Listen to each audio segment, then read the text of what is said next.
지적인 여러분 안녕하세요. 보미TV의 보미입니다. 오늘은 수잔 손택이라고 들어보셨을까요?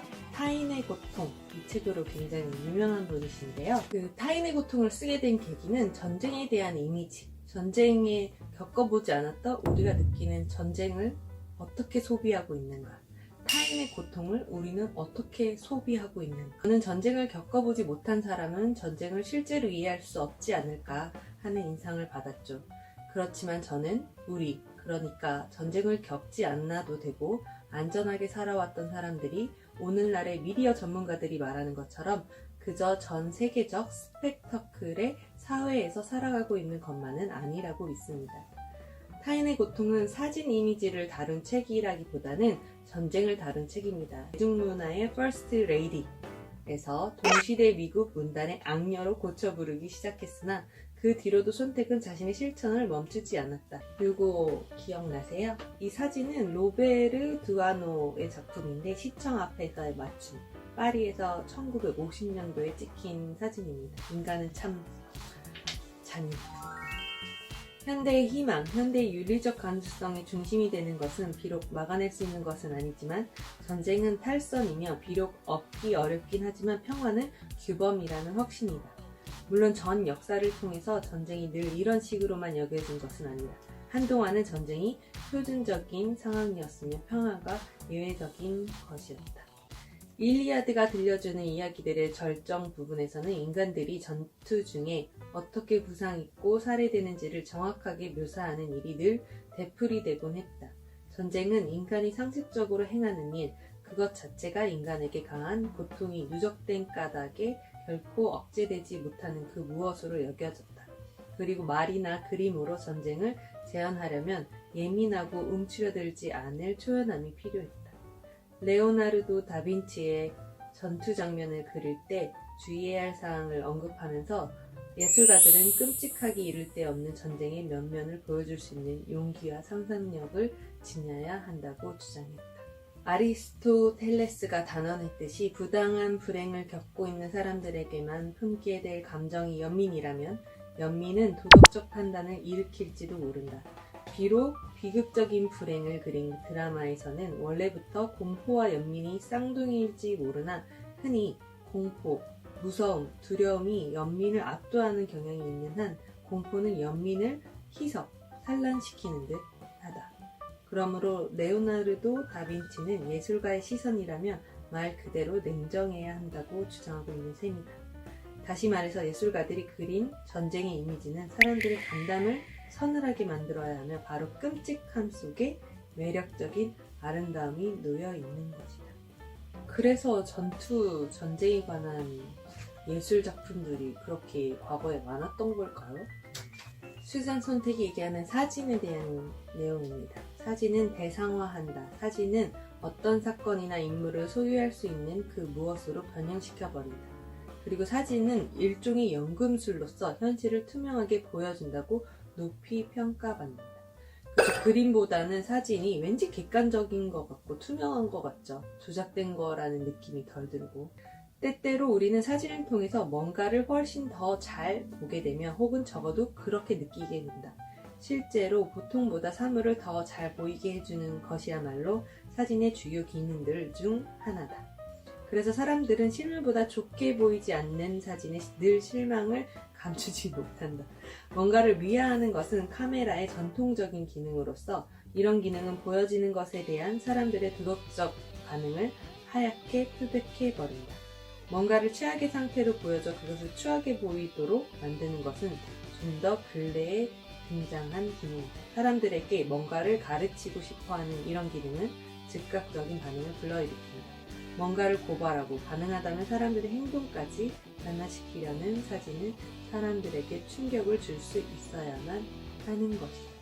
요즘은 저희 뷰티 앱들이 많잖아요. 모바일로 사진이 예쁘게 찍는 거, 필터도 예쁘게 찍는 거, 이런 것들이 막 전 세계에 몇억 명, 몇십억 명 이런 분들이 사용을 하는데 이때 수잔 손택이 이 책을 썼을 때 사진에 대한 이런 이야기를 했다니 지금 돌아가셨는데 2004년에 돌아가신 걸로 알고 있어요.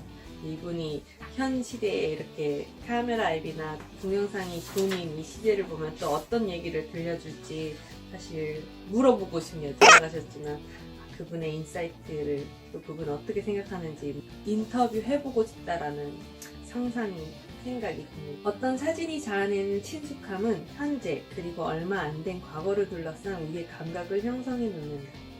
사진은 일종의 참조점을 규정해 놓으며 그 판단의 근거를 나타내는 일종의 토템 기능을 한다. 말로 된 표현보다 한 장의 사진이 사람들의 정서를 훨씬 더 구체화하는 것이다. 게다가 사진은 좀 더 먼 과거를 둘러싼 우리의 감각을 구성하는 데 그리고 교정하는 데 도움을 준다. 여태껏 알고 있지 못했던 사진이 유포되어 우리에게 사후적으로 충격을 주는 경우가 그렇다. 오늘날 모든 이들이 알아보는 사진은 특정 사회가 한 번쯤 생각해보자고 선택해 놓은 것, 그도 아니면 그러리라고 표현된 것을 구성하는 일부이다. 우리는 이런 사고방식을 기억하기라고 말하는데 결국에 가서 이것은 일종의 허구가 된다. 정확하게 말하자면 집단적 기억이란 것은 존재하지 않는다.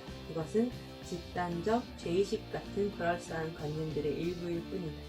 그렇지만 집단적 교훈은 존재한다. 모든 기억은 개인적이며 재현될 수도 없다.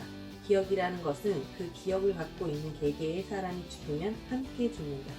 우리가 집단적 기억이라고 부르는 것은 상기하기가 아니라 일종의 약정이다. 즉 우리는 사진을 통해서 이것은 중요한 일이며 이것이야말로 어떤 일이 어떻게 일어났는지를 알려주는 이야기이다 라고 우리의 정신 속에 꼭꼭 숨겨두는 것이다. 이데올로기는 뭔가를 구체화할 수 있는 이미지, 즉 중요하기 그지없는 공통관념을 담고 있으며 사람들의 생각과 감정을 예측 가능하도록 움직이게 하는 재현적 이미지의 자장소를 만들어둔다. 곧장 포스터로 만들 수 있는 사진들, 가령 원자폭탄 실험 뒤에 생긴 버섯불은, 워싱턴 DC의 링컨 기념관에서 연설하고 있는 마틴 루터 킹 2세, 달에 착륙한 우주비행사 등의 사진들은 중요한 사건의 핵심을 전달해주는 시각적 등가물이다. 이런 사진들은 중요한 역사적 순간들을 기념 우표들보다 훨씬 더 흥미롭게 상기시켜준다. 실제로 위에서 언급한 순간들, 원자폭탄 사진을 빼고는 일종의 개선식 같은 이 순간들은 기념 우표에 담겼다. 나치의 강제 수용소 사진이 실린 전지 우표가 나오지 않는 것이 다행스러운 일이다. 그쵸. 딱 이 예시를 보니까 바로 그 장면이 눈에 떠오릅니다. 그 동영상도 떠오르고 또 어떤 일정한 사진의 이미지가 떠오르고 이미지의 힘은 굉장히 강한 것 같아요. 글도 강하지만 이미지 한 장이 좋은 글과 만났을 때 더 또 강력하고 그래서 광고나 포스터 이런 것들이 과거의 저희를 인식하게 하고 선동하는 굉장히 중요한 틀이었죠. 수잔 손택은 이 책에서 좀 골고루 균형된 시각을 보여줘서 더 이 책이 매력적이라고 생각을 했는데요. 단지 타인의 고통이 담긴 사진을 소비하는 게 연민을 느끼는 게 아니라 뭔가 액션을 취해야 된다고 하면서도 사진을 보는 것에 대한 인정? 그럴 수밖에 없는 것도 설명을 해줍니다. 사람들은 저 멀리 떨어진 채 고통을 쳐다보는 이유로 이미지를 비난해 왔다. 마치 다른 식으로 볼 수 있는 방법이 있기는 한 듯이 말이다. 그렇지만 이미지를 통하지 않는 채 가까이에서 본다고 해서 그냥 보고 있다는 사실이 달라지는 것은 아니다. 잔혹한 이미지를 비난하는 몇몇 질책도 보는 행위 자체를 둘러싼 질책과 별반 다를 바 없다. 가령 보는 데에는 별반 힘이 들지 않는다. 뭔가를 보려면 공간적으로 거리를 둬야 한다. 귀에는 문이 없으나 눈에는 눈꺼풀이 있으니 보는 행위는 중도에 그만둘 수 있다. 등등의 질책 말이다. 고대 그리스의 철학자들이 시각을 가장 뛰어날 뿐만 아니라 고귀한 감각으로 보도록 만든 바로 그 특징이 오늘날에는 일종의 결함이 되어버린 것이다. 사진은 현실을 추상화함으로 뭔가 도덕적으로 그르다고 생각할 수도 있으며 저 멀리 떨어진 채 그 고통이 지닌 날 것 그대로의 위력을 없애버린 채 타인의 고통을 겪어볼 수 있는 권리는 없다고 생각할 수도 있고 지금까지의 시각적인 특성, 예를 들면 이 세상과 거리를 둔 채 물러서 있다는 특성, 그래서 자유롭게 관찰할 수 있고 무엇에 주목할지 고를 수 있도록 해주는 특성, 이런 특성을 찬양해온 사람들 때문에 우리가 지나치게 인적으로나 도덕적인 대가를 지불해왔다고 생각할 수도 있을 것이다. 그렇지만 이런 시각의 특징은 정신의 작동 방식을 묘사하고 있을 뿐이다. 뒤로 물러선 채 사색하는 것은 잘못된 일이 아니다. 옛 선인들의 말을 빌려 말해보자면 뭔가를 곰곰이 생각하면서 그와 동시에 누군가를 때릴 수는 없는 노릇이다. 내면은 새 것을 불신하는 경향이 있습니다. 특히 강하게 발달한 내면은 새 것에 저항할 테죠. 우리는 낡은 것이냐 새 것이냐를 선택해야 한다는 말을 듣곤 합니다만 사실 둘 다 선택해야 합니다. 낡은 것과 새 것의 끊임없는 타협이 아니라면 도대체 인생이 무엇이겠습니까? 제가 보기에 사람들은 이런 뻣뻣한 대립에 아랑곳하지 않고 스스로 목소리를 내야 합니다. 낡은 것 대 새 것, 자연 대 문화. 아마도 이와 같은 우리 문화의 위대한 신화는 역사적으로나 지리적으로나 시대에 뒤떨어진 것이 될 수밖에 없습니다. 여전히 이런 대립은 신화이자 상투어구이며 진부한 표현일 뿐입니다. 현실은 훨씬 더 복잡하죠. 저는 살아오면서 상당히 오랫동안 뭔가를 이처럼 양극화하고 대립시키는 사고방식을 탈신비화하려고 노력해왔습니다. 정치적인 용어로 말하자면 다원주의적이고 세속적인 것을 편들어 왔던 것이죠. 몇몇 미국인들과 수많은 유럽인들처럼 저도 여러 나라들이 함께 어울리는 세계, 미국 같은 특정 국가가 지배하지 않는 그런 세계에서 살아가는 것을 훨씬 더 좋아합니다. 이미 또 다른 극단의 세기, 공포의 세기가 찾아오리라 예견케 해줬던 지난 세기에 저는 제 뜻을 표현할 수 있었습니다. 이 세계를 개선할 수 있는 일련의 원칙을 위해서 특히 버지니아 울프가 말했던 관용이라는 우울한 미덕을 위해서 말입니다. 무엇보다도 작가로서 그리고 문학이라는 모험의 옹호자로서 말을 해보겠습니다. 제가 지닌 유일한 논거는 바로 그곳, 즉 문학에 있으니 말입니다. 방금 읽은 거는 문학은 자유다라는 제목의 글이었는데요.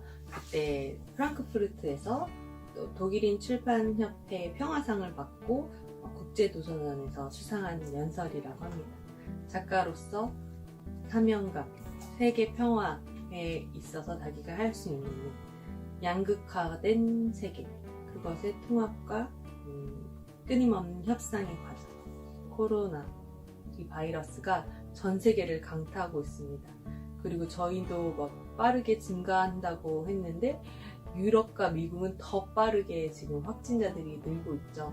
그러면서 한국의 그 의료 시스템 어떻게 이렇게 관리를 잘 했는지에 대해서 오히려 본받는 그 관리 능력에 대해서 칭찬하고 배우려는 그런 인터뷰나 사람들의 시선이 바뀌고 있다고 해요. 한국의 위상이 조금 더 올라가는 기분이 드는데요. 코로나가 확산되기 전까지는 아시아 국가의 그 작은 한국이라는 나라가 극복을 해봤자 얼마나 잘했겠냐라는 인식이 있었을 수도 있겠지만 막상 이게 전 세계로 퍼지니까 그나마 잘 대응하고 버티고 견뎌내고 해결해 나가는 게 한국의 시스템인 게 놀랍고 이제서야 미국과 유럽에서도 이 방식을 빠르게 배워보려고 노력을 하는 것 같습니다. 브로파트에서 수전 손택이 쓴 글 중에 또 인상적인 게 있습니다. 다 같이 슬퍼하자. 그러나 다 같이 바보가 되지는 말자. 9.11 사태가 일어나고 나서 쓴 글입니다. 그 마지막 파트가 인상적이어서 한번 공유를 해볼게요. 지금 관직에 있는 사람들은 자신들의 임무가 사람들을 속이는 것이라는 사실을, 다시 말해서 사람들의 자신감을 부추기고 슬픔을 조종하는 것이라는 사실을 여실히 보여주고 있다. 오래전부터 심리요법이 정치, 특히 논쟁을 수반하고 허심탄회함을 장려하는 민주주의의 정치를 대신해 왔던 것이다. 부디 다 같이 슬퍼하자. 그러나 다 같이 바보가 되지는 말자. 역사를 조금이라도 알고 있다면 그동안 무슨 일이 벌어졌는지, 그 다음에는 무슨 일이 벌어질지 이해하는 데 도움이 될 것이다. 미국은 강하다라는 말을 우리는 끊임없이 들어왔다. 나로 말할 것 같으면 이런 말은 전혀 위안이 되지 않는다. 미국이 강하다는 사실을 누가 의심하겠는가. 그러나 꼭 강해지는 것만이 미국이 해야 할 일은 아니다. 너무 멋있는 말인 것 같습니다. 마치 코로나 사태에 연설을 해도 충분히 납득할 수 있고 울림이 있는 그런 글입니다. 대중의 현상을 이런 식으로 비판적으로 볼 수 있구나. 아름다움을 노래하고 사랑을 노래하고 이런 것도 중요하지만 우리가 진정으로 또 놓치지 않고 바로 인식해야 되는 건 현실을 바라보기. 현실적으로 우리가 제대로 알고 있는지 이런 것들에 대해 정말 그 포인트를 잘 집어서 글을 써주신 분인 것 같습니다. 나머지 두 권도 지금 되게 재밌게 읽고 있어요. 그래서 지금은 제가 하나 정도 읽은 잘 모르는, 어떻게 보면 좀 전문가는 아니지만 이제 겨우 읽은 한 권의 레벨로서 여러분들께 소개하고 싶어서 타인의 고통을 들고 왔고요.